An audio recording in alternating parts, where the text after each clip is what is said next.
Tous, alors on est le 7 juin. 7 juin, on va vous montrer l'évolution de ce tout nouveau potager pour créer de l'abondance en très peu de temps. Et comme je le disais dans la précédente vidéo, alors ben c'est pas comment dire un scoop. Le printemps, il est pourri, on est bien d'accord, hein. Nous, on est dans le sud-ouest de la France, ici dans les Hautes-Pyrénées. Il a fait que pleuvoir tout le mois de mai. Là, on est donc début juin et on a eu un peu de soleil hier avant-hier, mais il réannonce de la pluie sur les jours à venir. Bon, on fait avec. Je vais vous montrer l'évolution. Ça pousse très très bien, hein. Déjà ici, là, sur le terrain de mon ami qui nous prête là pour faire tout ça, on voit il y a ici des framboises, hein, les framboises qui étaient déjà présentes sur site, elles sont hyper productives. Celles-ci, elles sont remontantes. Remontantes, ça veut dire quoi? Ça veut dire que elles vont faire plusieurs productions, elles vont faire plusieurs fleurs étalées à différentes périodes, hein. Et vous pouvez mettre comme ça dans les potagers des petits fruits, groseilles, cassis, framboisiers. C'est très bien, ça rajoute, je sais pas si avec le soleil là, ça, ouais, c'est très bien, ça rajoute des productions supplémentaires. Je vous avais montré la dernière fois, souvenez-vous, les courgettes, elles ont très très bien poussé, hein. On a des courgettes jaunes ici. Regardez ce petit bébé là, il est trop mignon. Courgettes jaunes qui poussent. On voit bien la fleur, donc la femelle qui va s'ouvrir, fleur femelle où il y a la bébé courgette qui doit être pollinisée. Et là, la fleur mâle. Vous la voyez, la fleur mâle, hein, elle a pas la courgette à la base. Et donc, il faut que le pollinisateur vienne prendre ici du pollen et aille le mettre sur la fleur femelle ici. Autre élément important sur les courgettes, vous voyez, cette feuille ici, si on vient de plus près, on voit il y a une petite tache dessus. C'est l'oïdium, l'oïdium. Vous voyez ces petites taches blanches? Ça, c'est un champignon, c'est l'oïdium, et il vient attaquer donc les cucurbitacées. Qu'est-ce que je fais? C'est que la feuille, hop, je l'enlève, et je fais quoi? Je la mets sous le paillage, je mets les feuilles sous le paillage. Sur tout ce qui est courgettes, cucurbitacées, concombres, cornichons, c'est les feuilles, les anciennes feuilles, les feuilles vieilles sur lesquelles l'oïdium va arriver en premier, et que vous les arrachez comme ça et vous les mettez sous le paillage pour éviter qu'ils se propagent comme je viens de vous le montrer. Attention, quand on arrose ces plantes-là, on n'arrose jamais les feuilles, comme avec la tomate. Pourquoi? Ben parce que ça va créer, ça peut créer l'oïdium, l'aider à se développer et rendre vos courgettes malades. Alors on va un peu voir comment ça a poussé. C'est magnifique là, hein. On se retrouve, je ne vous l'avais pas montré la dernière fois, avec de l'oseille sanguine, hein. Oseille sanguine qui est magnifique avec ces nervures là. On voit très bien les nervures qui donnent un aspect magnifique, hein, à cette feuille, et on va la consommer, on la mange en salade par exemple, hein, telle que la blette que vous avez juste derrière qui a bien poussé aussi, hein. Vous voyez, on va couper à la base ici au couteau, et puis on va manger ceci. On peut le faire à la poêle, hein. C'est vraiment excellent. Le fenouil a très bien pris aussi, hein, qu'on pourra rajouter avec des poissons, par exemple, hein. Fenouil en cuisine, c'est vraiment excellent. C'est un potager qui se développe très très bien. On voit vraiment la croissance des végétaux qui est bonne, hein. Ça se passe bien, on est content. Sur le paillage, je voulais vous montrer quelque chose. Je vous en avais parlé la dernière fois. Vous voyez ici, c'est de la tonte d'herbe que je mets en paillage. Je l'ai mis sur la paille. Alors avec l'herbe, il faut faire attention. Vous voyez, c'est très fin, hein. C'est fin, c'est des tout petits morceaux. Donc quand on met de la tonte d'herbe en paillage, il ne faut pas mettre des très fortes épaisseurs. Il ne faut pas en mettre beaucoup en épaisseur. Pourquoi? Parce que l'herbe, vu que c'est fin, si j'en mets beaucoup, ça va se tasser et il n'y aura pas d'oxygène à l'intérieur. Il n'y aura pas d'oxygène entre les brins. Et du coup, la décomposition, elle se fait soit en milieu oxygéné et non oxygéné. Oxygéné, c'est aérobie, non oxygéné, c'est anaérobie. Et donc, si je mets trop d'herbe, qu'est-ce qui se passe? C'est que ça va faire des tas où il n'y aura pas d'air à l'intérieur. Et donc, la décomposition, elle va se faire en milieu anaérobie. Et qu'est-ce qui se passe? C'est que là, les bactéries, quand elles décomposent dans des milieux sans oxygène, ce sont des bactéries qui dégagent du soufre ou du méthane. Et c'est pas bon, hein, ça peut créer des problématiques sur votre parcelle, déjà par manque d'oxygénation. Et en plus, ça va faire appel à ces bactéries de décomposition qui dégagent du soufre ou du méthane. J'espère que je ne vous ai pas embrouillé, c'était pour avoir l'explication. En tout cas, voilà pourquoi quand on met de l'herbe en paillage, on n'en met pas beaucoup sur le sol, hein, pour éviter de créer des problématiques. On a derrière ici les légumes qui se développent bien aussi, hein. On commence à avoir les aubergines euh, qui se développent bien aussi, hein, qui vont bientôt faire des fruits. Les petits piments ici, juste là, qui sont trop choux, ils commencent à pousser. Vous voyez là, on a les piments, hop, qui commencent à pousser. Et je vais aussi continuer à rajouter de l'épaisseur. Là, j'ai mis la tonte d'herbe, vous voyez, je n'en mets pas beaucoup pour pas créer de problématiques, juste un peu de tonte d'herbe. Et je vais venir par-dessus mettre le foin. Les melons commencent à se développer, hein, ça commence à courir et je vais les faire aller sur le derrière, comme je vous l'avais dit dans la précédente vidéo. Ici, donc, toujours dans l'esprit de la permaculture, hein, la permaculture où on va, comment dire, protéger la terre, hein, pour faire en sorte de travailler avec un sol vivant, hein, les vers de terre qui vont travailler le sol pour nous, qui vont faire des galeries, l'aérer, hein, aider les plantes à prospecter dans un sol, un bon sol, hein. Le ver de terre, quand il mange de la terre, il faut savoir que elle passe dans son corps et puis ensuite il va rejeter la terre qu'il aura mangée et elle est beaucoup plus fertile après être passée dans le ver de terre qu'avant. Je vais vous donner un exemple. Les vers de terre, par exemple, ils ont des glandes qui sécrètent du calcium. Et le calcium, c'est Ca++, et c'est très bien. Pourquoi? Parce que il va pouvoir lier l'argile et l'humus ensemble. L'argile, c'est négatif, l'humus, c'est négatif. Et donc Ca++, vous avez deux plus, hop, ça va lier l'argile et l'humus ensemble. Ça aide à faire le complexe argilo-humique. Le complexe argilo-humique, les vers de terre nous aident à le créer. Et c'est quoi le complexe argilo-humique? C'est un complexe qui permet dans le sol à avoir des réserves nutritives qui vont être progressivement libérées aux plantes pour les nourrir, hein. Et on en prend soin, c'est nos petits bébés, hein.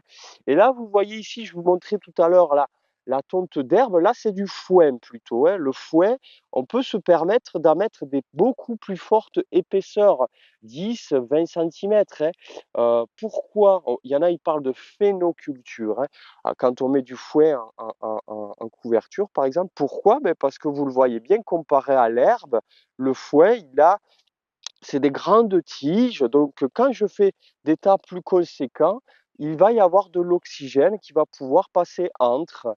Donc, je ne vais pas créer une sorte d'imperméabilité entre la surface aérienne et la surface souterraine. L'oxygène peut circuler, la décomposition va se faire en milieu oxygéné, en milieu aérobie, avec des bactéries qui vont décomposer, minéraliser ceci pour progressivement le, euh, le rendre accessible à nos plantes.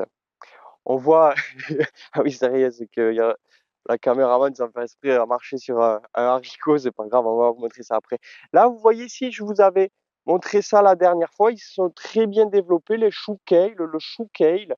Donc, hop, je mange toute la feuille se mange, hein. Moi, le pétiole, je le coupe, mais bon, on pourrait le manger. Et la feuille, elle se mange, elle est vraiment excellente, crue comme ça, hein, avec une vinaigrette. C'est hyper productif, c'est ces choux-là. Il va monter en hauteur, et vous voyez, là, je peux, si je veux ramasser, hop, quelques feuilles comme ça, là, hop, voilà. Et là, déjà, si je fais ça sur quelques choux, j'en ai d'autres ici, j'ai déjà une salade pour midi. C'est pas comme la salade que je vais couper à la base. Et ici, je vais ramasser des morceaux au fur et à mesure et puis il va continuer à grandir. C'est vraiment excellent et moi j'adore ces plantes-là. On voit la capucine que je vous avais montré, qu'on vous avait montré la dernière fois, là, elle est en fleurs, hein, ça rajoute de la beauté au jardin. Je dis souvent que le potager, ben, c'est aussi la nourriture du cœur, hein. Il faut des belles plantes, des belles fleurs, ça nous fait du bien à notre âme, hein. C'est de la poésie aussi, un jardin, il faut le dire, hein. Là, on voit les tomates qui se développent bien. Alors, il y a certaines tomates que je taille, d'autres que je ne taille pas. C'est je les vois comme des arbustes, c'est des plantes que l'on dirige selon nos grés, hein. Sur la tomate, je vous conseille de voir Pascal Putz, hein, qui a fait des vidéos très intéressantes sur la sélection des graines et il nous montre que la plante elle a une mémoire, hein, c'est-à-dire que on peut récupérer les graines de nos tomates si elles ne sont pas hybrides d'une année sur l'autre pour les adapter à notre milieu, à nos pratiques, hein. Et lui, qu'est-ce qu'il fait? C'est que ces tomates, il les comment dire, il les plante et ensuite il ne va pas, entre guillemets, s'en occuper, il ne va pas les arroser et puis il récupère les graines de ces tomates qu'il laisse se développer naturellement, entre guillemets, avec pas d'arrosage et ça lui donne des plantes qui sont de plus en plus résistantes au manque d'eau. Je vous explique ça très brièvement, mais je vous conseille pour plus de détails de taper Pascal Putz, P-O-O-T, tomate, sur Internet et vous verrez des vidéos sur le sujet. Alors moi, quand j'arrose, là, vous voyez, les légumes, ils sont en train de se développer. Normalement, en juin, il doit faire chaud et beau. Voilà, on se pose des questions, on verra. Euh, Quand j'arrose, je n'arrose pas tous les jours, surtout pas. Qu'est-ce que je fais? C'est que j'observe mes végétaux. Un végétal, c'est un être vivant. Je vais l'observer, je vais un peu le ressentir. Et c'est quand je vois que le végétal, il commence à, hop, à aller pas bien, hop, il est comme ça, il a les feuilles qui retombent. C'est là que je vais aller arroser. Et je n'arrose pas un peu, j'arrose beaucoup. C'est-à-dire que, imaginons cette tomate, il va faire chaud pendant une semaine, elle va aller bien et au bout d'une semaine, elle va commencer à manquer d'eau. Je vais le ressentir, l'observer. Là, je vais lui mettre, allez, 5 litres d'eau, disons, par exemple, hein. Pourquoi? Parce que vu que je n'arrose pas la tomate, elle va aller enfoncer ses racines le plus profond possible pour aller chercher l'eau. Et quand elle n'y a plus accès, elle n'a plus assez d'eau dans son sol, je recharge en arrosant et je vais l'aider. Tandis que si je l'arrose tous les jours, la tomate, je l'empêche d'aller développer son système. Ça a coupé, c'est rien. Oui, je disais, si je l'arrose tous les jours, je l'empêche d'aller développer son système racinaire. Je la rends dépendante à mes pratiques, la tomate, hein. Donc, il ne faut pas arroser tout le temps. Le végétal, il va s'adapter à vos pratiques, comme je vous l'explique. D'autant plus que le fait de couvrir le sol, hein, on va bien sûr faire en sorte que l'eau, elle s'évapore beaucoup moins que si le sol n'était pas couvert. Donc on crée des milieux qui sont beaucoup plus, comment dire, soutenables pour les végétaux. Les radis ici se sont très bien développés, on en a mangé quelques-uns. Bon, il y en a d'autres qu'on a laissés qui montent, qui vont commencer à monter en graines. Mais voilà, les radis, ben, c'est bien, on en a mangé pas mal. Ça continue à produire. On va récolter, ça me faire des salades de radis. On a ressemé au fur et à mesure. Donc ça, vous voyez, soit on les donne au lapin, soit directement je le jette comme ça sur le paillage. On en a ressemé des radis et à chaque fois on en ressème un peu pour tout le temps avoir de la production comme je vous le disais dans la précédente vidéo là. C'est magnifique, on a l'ail perpétuel qui va fleurir, hein, ça va être vraiment super, on va observer ça la prochaine fois.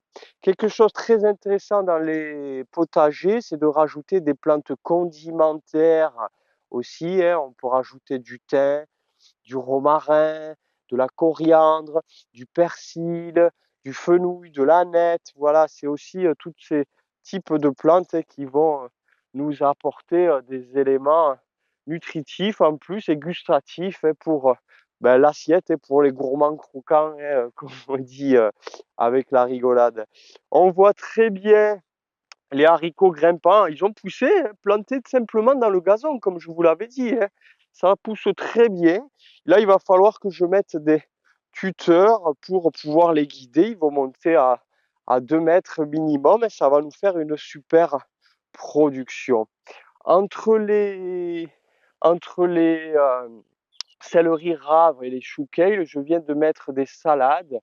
Salades rouges, j'aime bien les salades rouges. Pourquoi? Elles rajoutent aussi de la couleur au potager, hein, de la couleur, et ça fait des effets esthétiques, hein, comme je le dis, c'est ça qui nous nourrit aussi intérieurement. Il faut que ça nous fasse du bien. Vous voyez, si vous sortez de la journée de travail, vous êtes fatigué, ben, vous allez dans votre potager, ça vous ressource, ça vous fait du bien, voir les végétaux, les insectes, et c'est apaisant. Les tomates, elles vont. Ah, c'est le. Je pense qu'il faut faire ça. Voilà. C'est rien, c'est des petits soucis techniques, je couperai pas, mais voilà. Oui, les tomates, je disais. Donc là, j'ai enlevé la bâche. Pourquoi? Ben parce qu'on avait eu 2-3 jours de soleil, donc c'était super et tout, pour qu'elles aient le vrai soleil. Là, il reprévoit de la pluie, beaucoup de pluie apparemment dans la semaine à venir. Donc, je vais refermer pour les protéger. Je ne veux pas qu'elles prennent trop l'eau pour ne pas qu'elles aient le mildiou, le champignon. Donc, je vais refermer. En attendant, j'ai rajouté la dose de foin aussi, hein, pour, comment dire, protéger le sol. J'avais des adventices qui commençaient à pousser, des dites mauvaises herbes qui n'en sont pas, hein. Donc, pour les empêcher de pousser aussi, j'ai rajouté la dose de foin. Vous voyez là, les petites tomates qui commencent à arriver, miam miam, tomates, cerises, ça va être vraiment excellent. Alors ici, qu'est-ce que je fais? Je les taille. Vous voyez, il y a des endroits où je les taille, d'autres je ne les taille pas. Pourquoi ici j'ai taillé? Pour favoriser la croissance en hauteur, pour guider le pied, pour le contenir dans un espace voulu, parce que sinon ça peut être trop anarchique, on peut partir dans tous les sens, mais en extérieur à d'autres endroits, ça me va. Et après, sur le dessus, je vais un peu moins tailler pour qu'ils prennent un peu plus d'espace sur le dessus et dans l'idée d'avoir quand même beaucoup de tomates dans cette petite serre. Alors les piments poivrons, ils vont bien. J'avoue qu'eux, ils ont un peu subi la limace. C'est vrai que ça a été quand même à certains endroits limaceland, et pas partout, mais à certains endroits. En tout cas, ça se développe quand même. On commence à avoir des bébés poivrons là qui arrivent. Et voilà, on a hâte. Normalement, fin juin, ici, ça va être, ça y est, l'abondance, hein, dans ce potager.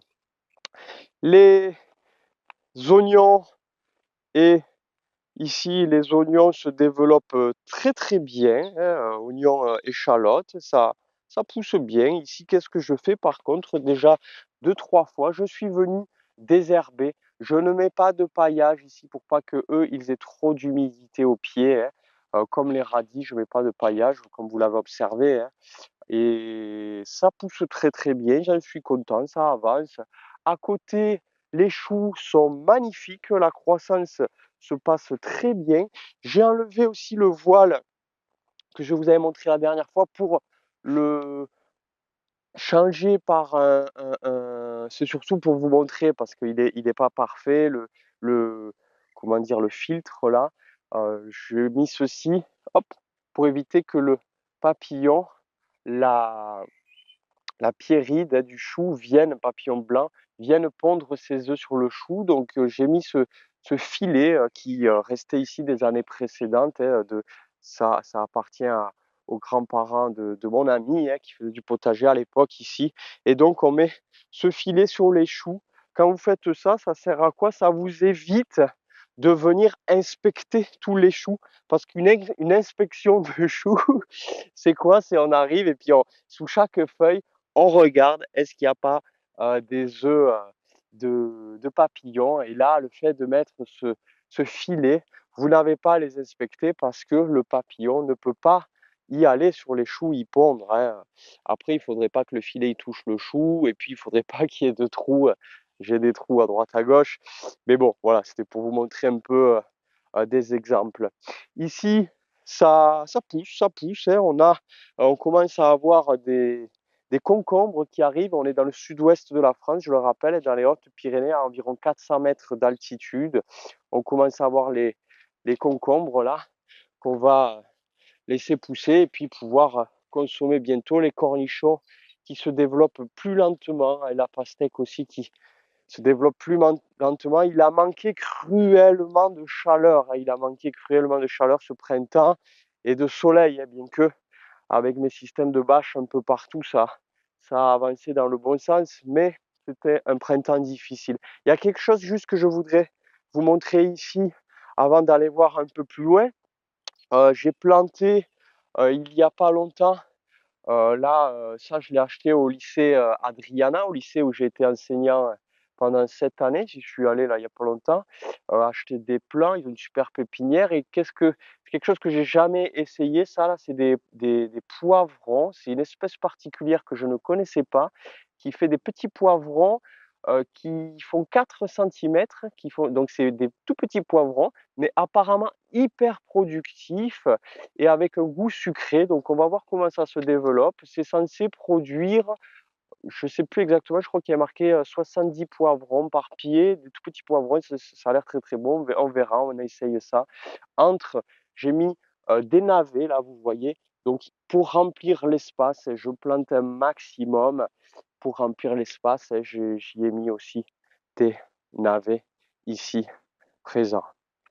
On avance dans ce petit potager. euh, Potager, on va dire, familial, hein.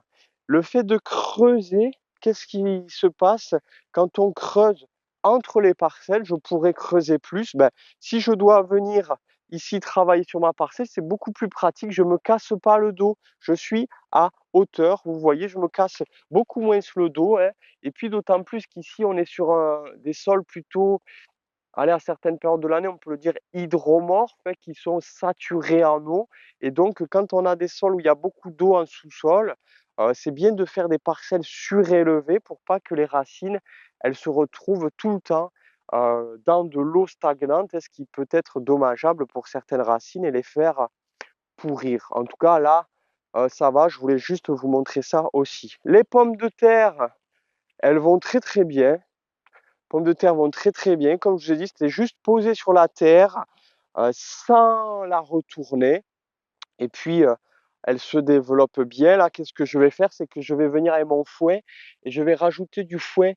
Je vais les buter avec du fouet, maximum de fouet sur ces pommes de terre que je ne m'occupe. Oh, il y a une super libellule bleue là, que je ne m'occupe pas trop. Hop. Ah ouais, elle est partie, elle était magnifique. Elle était magnifique. Voilà, donc ça avance bien. Les haricots, je vous en avais parlé la dernière fois. J'avais des petits problèmes de taux de germination. Je m'en suis pas trop occupé. Il faut que je vais m'occuper mieux de ça. Là, c'est pas le meilleur exemple là. Les haricots. On a fait des nouvelles parcelles ici, petit à petit. On, on développe, on plante un maximum, hein. Le potager, il faut planter. On a des choses qui marchent, d'autres qui marchent pas. Plus on met en œuvre, mieux c'est. Donc là, on a rajouté, bon, ceux-ci, ils ont un peu souffert. Euh, ils, voilà, bon, ils ont un peu souffert. Il faut que je vois que j'améliore ça. C'est les petits poivrons que je vous ai montré tout à l'heure. J'en ai planté ici aussi. Ils ont un peu souffert. Ici, en tout cas, on a des pieds de tomates et des aubergines aussi. Alors, les pieds de tomates, vu que je les ai plantés tard dans la saison, il faut savoir que ce plant, quand je l'ai planté, il faisait ça de haut à peu près, hein. Donc, il y a ça de hauteur qui a été mis dans la terre. C'est-à-dire que quand je l'ai planté, celui-ci, vous voyez, j'ai planté de la tige dans la terre. Pourquoi j'ai fait ça? Donc, il faisait ça de haut et tout ça, hop, a été mis dans la terre avec le godet à peu près ici. Le pied donc est couché et il monte là. Pourquoi? Parce que si on avance, qu'on regarde sur la tomate, si vous venez voir de plus près, vous allez voir que sur la tomate, il y a des petits poils. il y a des petits poils ici, vous voyez? Et bien, tous ces petits poils, si on les met en terre, ça va devenir des racines. Ce qui fait que pour aider ma tomate à reprendre, vu que je l'ai plantée un peu tard dans la saison, le fait d'enterrer la tige, ça va faire que tout ceci, les petits poils enterrés, vont devenir des racines et je vais avoir comme ceci un plant de tomates beaucoup plus gaillard. On a replanté des brocolis, du navet aussi et du céleri rave. Alors ici, c'était vraiment l'Imasland. Là, c'est en train un peu de se calmer. Euh, donc, je venais le soir, on venait avec Léa, on prenait les limaces, on les envoyait à 10 kilomètres, comme ça, on les jetait. Et elles étaient en train d'attaquer voilà, les courges que je vous avais montrées la dernière fois. En tout cas, elles ont l'air d'avoir pris. Ben, regardez, là, on a un exemple concret. Vous voyez la limace, qu'est-ce qu'elle a fait? Elle est venue, elle a bouffé ça et elle a coupé la courge. Ça, c'est la limace, hein. Elle a coupé la courge. Hein. Donc, qu'est-ce que je faisais aussi? Moi, je suis désolé, mais bon, voilà, hein, la limace, elle a tué certaines de mes plants. Hein. Donc, je suis arrivé avec la cisaille à un moment donné, hop, j'ai coupé des limaces en deux. Hein. Je suis désolé pour elles, mais bon, voilà, elles attaquent mes plants. C'est pour les sauver aussi. Hein. Donc, euh, voilà, c'est le problème des limaces au potager. Hein. On n'a pas des soucis partout avec les limaces, bien que ici c'est un endroit où elles sont présentes hein, tout autour. Hein. Mais là, on a eu des soucis. J'ai rajouté du coup une antenne d'électroculture et une petite tour pour, dans l'idée d'aider avec l'électromagnétisme de la nature. Ici, comment j'ai fait cette petite tour? Ben, c'est tout simplement un, un tube en argile, hein, un petit tube en argile qu'on utilise pour ça se met dans des murs, il me semble, hein, ça se met dans des murs. Et à l'intérieur, tout simplement, j'ai mis le fameux basalte que je vous ai montré la dernière fois. Vous voyez, ça fait même des petits habitats pour les pince-oreilles qui étaient à l'intérieur. Voilà pour cette petite vidéo sur le sujet. On vous montrera l'évolution. Donc, toujours dans l'idée de accéder à de l'abondance en légumes en très peu de temps. Hein. C'est un nouveau potager qui vient d'être créé. On est reparti de zéro et voilà, donc à suivre. À bientôt. Merci. Au revoir.